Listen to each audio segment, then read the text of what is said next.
43,000 करोड़ का प्रॉफिट, वो भी सिर्फ एक्सपायरी डेज पर ऑप्शंस के अंदर, यानी कि ट्रेडिंग करके। इतना बड़ा प्रॉफिट कमाने के लिए क्या कोई जेन्युइन स्ट्रेटेजी थी या फिर एक केयरफुल प्लान्ड स्कैम था?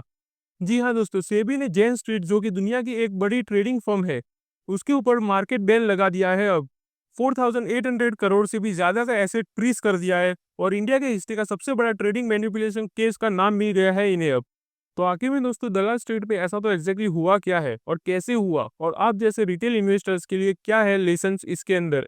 तो चलिए दोस्तों, इस वीडियो के अंदर इस लेटेस्ट न्यूज़ को डिटेल में समझते हैं।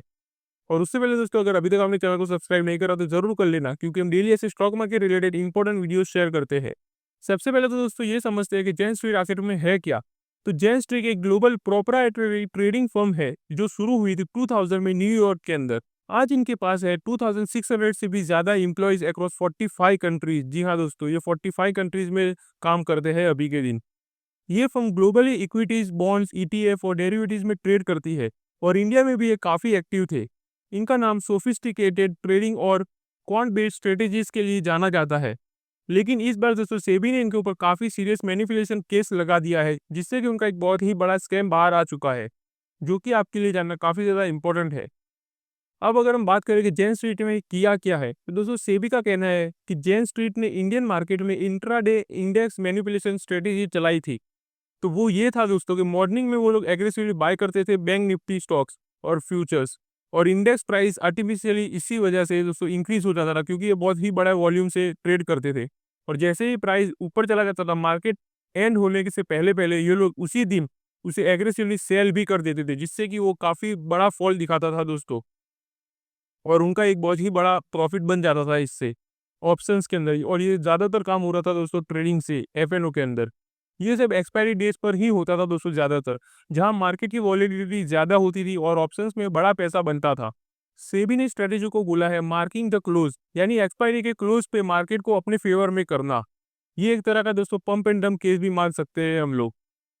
और इसी के साथ दोस्तों आपको बता दूं कि सेबी के इन्वेस्टिगेशन के अकॉर्डिंग करीबन 43,000 करोड़ का स्कैम है ये।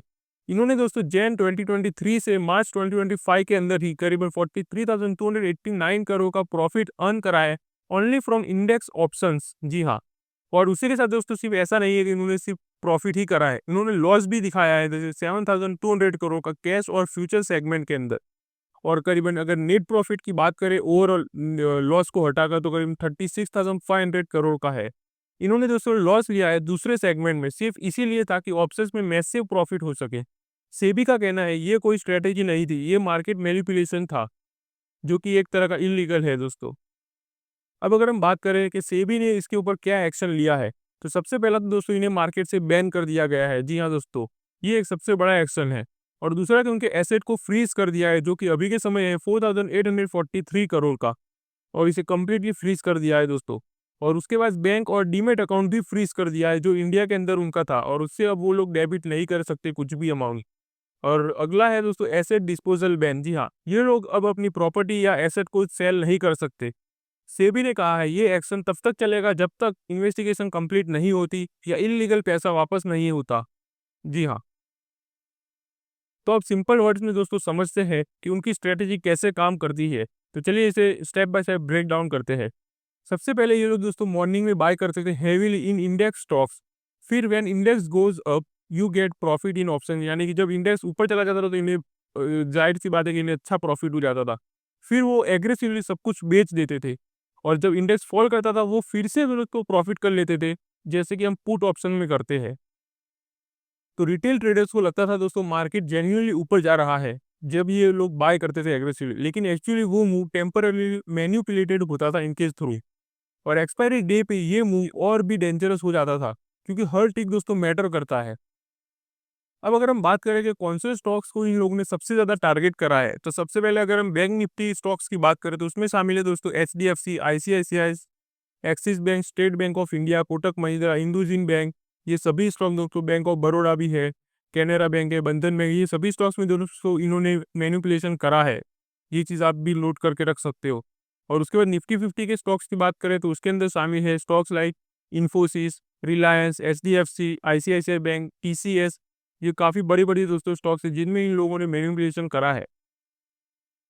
और उसके बाद दोस्तों अगले और भी ज़्यादा स्टॉक्स है, जैसे कि Adani Enterprise, Adani Ports, Adani Apollo Hospital, Asian Paints, Bajaj Auto, Bajaj Finance, Bharti Airtel, Hero MotoCorp, JSW Steel, MNM यानी कि महिंद्रा।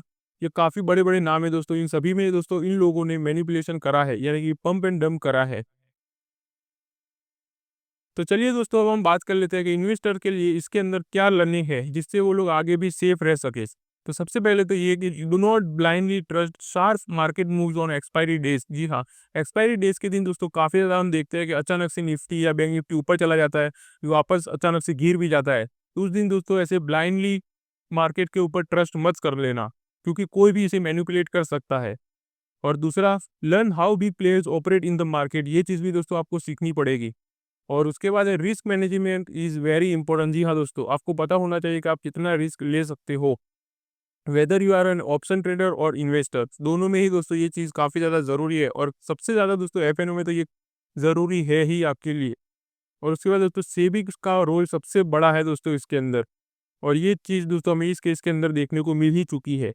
तो ये भी चीज़ आपको पता होनी चाहिए दोस्तों कि सेबी बहुत ही बड़ा रोल प्ले करता है इन सब में। तो दोस्तों जेन स्ट्रीट का ये केस इंडिया की मार्केट हिस्ट्री का एक बड़ा टर्निंग पॉइंट हो सकता है। मार्केट इतना सिंपल नहीं होता दोस्तों, लेकिन अगर आप स्मार्टली ट्रेड करते हो तो सेफ भी रहोगे और अच्छा प्रॉफिट भी करोगे। तो ये था दोस्तों आज के latest news and important video, जो हर एक इन्वेस्टर एंड ट्रेडर के लिए जानना काफ़ी ज़्यादा इंपॉर्टेंट था। अगर आप डेली से stock market related important and latest news देखना चाहते हो तो चैनल को अभी सब्सक्राइब कर लेना। तो चलिए मिलते हैं अगली वीडियो में, तब तक के लिए हैप्पी इन्वेस्टिंग।